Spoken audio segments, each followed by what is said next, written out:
ايه يا معلم، فركشته خلاص؟ معلش معلش. انا عايز اقولك كلمتين بس. طلعتوا مش مناسبين، مش نافع الموضوع خالص. طب اسمعني.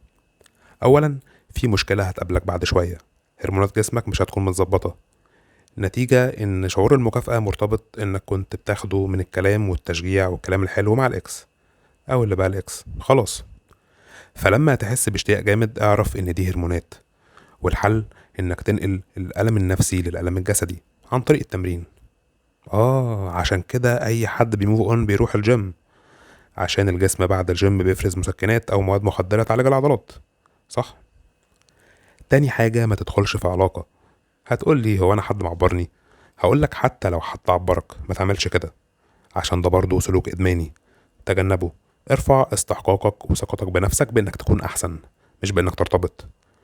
اخر حاجة، هات ورقة وقلم واكتب الصفات والحاجات اللي ما حبتهاش في شريكك اللي فات واقراها كل يوم. ده هيساعدك انك تعرف في المستقبل انت عايز ايه. واخيرا لازم تعرف ان ربنا ما خلقناش عشان نحب ونتجوز، في حاجات تانية اهم.